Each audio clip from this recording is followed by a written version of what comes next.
ದೇವರು ಹೇಗದಾನ, ಎಲ್ಲದಾನ, ಹೆಂಗದಾನ ಅಂತ ಕೆಲವೊಬ್ಬರಿಗೆ ಸಮಸ್ಯೆ ಇರ್ತದೆ ನೋಡ್ರಿ. ಅದಕ್ಕೆ ಬಸವಣ್ಣವರು ಭಾಳ ಚಲೋ ಉತ್ತರ ಹೇಳ್ಯಾರ.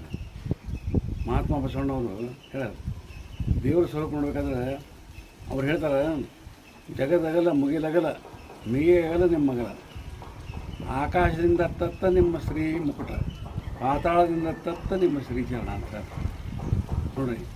ಜಗದಗಲ ಮುಗಿಲಗಲ ಮಿಗಿಯಗಲ ನಿಮ್ಮ ಮಗಲ, ಎಷ್ಟು ಒಂದು ವಿಶಾಲವಾದ ಆಕಾಶ, ಇದಕ್ಕೊಂದು ಅಂತದೇನು ಯಾರು ಹೇಳಲಿಕ್ಕೆ ಸಾಧ್ಯವಿಲ್ಲ. ಎಲ್ಲಿ ಮುಗ್ತದಂತ ಗುರಿ ಅಂತ ಸಾಲೋದು ಸಾಧ್ಯವಿಲ್ಲ. ಬಿಯಾಂಡ್ ನಾವು ಹೇಳಿಕ್ಕೆ ಬರೋದಿಲ್ಲ, ಅದು ಪರಿಧಿ ಮೀರಿ ಹೋಗ್ಬಿಟ್ರದು. ಅಂಥದ್ದು ಅವನಿಗೆ ನಾವು ವರ್ಣನೆ ಮಾಡಲಿಕ್ಕೆ, ಹೆಸರಿಡಲಿಕ್ಕೆ ಏನು ಸಾಧ್ಯ ಇಲ್ಲ ಭಗವಂತನಿಗೆ. ಮಿಗೆಗಲ್ ನಿಮಗಲ್ಲ, ಆಕಾಶದಿಂದ ತತ್ತ ನಿಮ್ಮ ಶ್ರೀಮುಕುಟ ಅಂತಾರೆ. ನಿನ್ನ ಶ್ರೀಮುಕುಟ, ನಿನ್ನ ಮುಖ ಆಕಾಶದಿಂದ ಆದ ಕಡೆ ಅಂತದ. ನಮ್ಗೆ ಯಾರು ನೋಡ್ಯಾರ ಗೊತ್ತಿರ್ತದೆ. ಇಂಥದ್ದು ಅದು ಎಷ್ಟು ಮನುಷ್ಯ ದೊಡ್ಡ ಇರ್ಬೋದು, ಅವ್ನು ಏನಿರ್ಬೋದು, ಅವನು ಆಳ ಇರ್ತಿಲ್ಲ. ಅರ್ಥ ಮಾಡ್ಕೊಡ್ರಿ.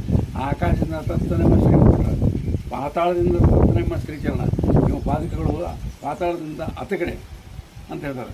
ಅದಕ್ಕೆ ಬ್ರಹ್ಮಾಂಡ ತುಂಬಾ ವ್ಯಾಪಿಸ್ಯಾನ ಅಂತ ಗೊತ್ತಾಗ್ಬಿಡ್ತಾವೆ. ಅವರು ಒಂದು ನುಡಿ ಒಳಗೆ ಎಲ್ಲ ಹೇಳಿಬಿಟ್ರು ಬಸವಣ್ಣವರು.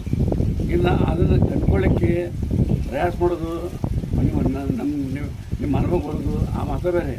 ಆದರೆ ಮೇಲ್ನೊಳಗೆ ಹೇಳ್ಯಾರ ಅವ್ರಂತ ತಾವು ಕಂಡುಕೊಂಡು ದೇವರಂತೆ ದೇವರಾಗಿದ್ದು ಸಾಕ್ಷಾತ್ ಶಿವನವರು.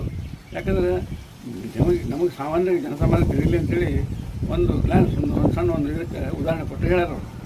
ಅದನ್ನು ಆಳವಾಗಿ ಹೋಗಿ ಒಳಗೆ ಹೋಗಿ ಒಳಗಿನ ಕಡೆ ತೆಗೆದಾಗ ನಿಮಗೆ ಅದನ್ನು ವ್ಯಾಪಕ ಗೊತ್ತಾಗ್ತದೆ.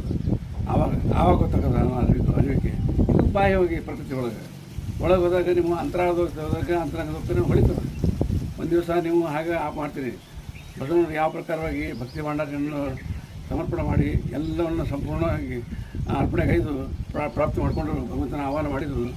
ಹಾಗೆ ನೀವು ಸರ್ವಾರ್ಪಣೆ ಮಾಡಿ ಆತನ ಒಳಗೆ ಜೀರ್ಣಿಸ್ಕೊಳ್ರಿ. ಹೊರಗೆ ನೋಡೋದು ಬೇಡ, ಒಳಗೆ ಅಂತರಾಳದಾಗ ಮಾಡ್ಕೊಳ್ರಿ, ಕಂಡುಕೊಳ್ರಿ. ಆವಾಗ ನಿಮಗೆ ಏನು ಹೇಳಬೇಕಾಗ್ತದೆ. ಸಂತೋಷ ಬಿಟ್ಟರೆ, ಆನಂದ ಬಿಟ್ಟರೆ ಬೇರೆ ಏನೂ ಇಲ್ಲ ಅವಾಗ.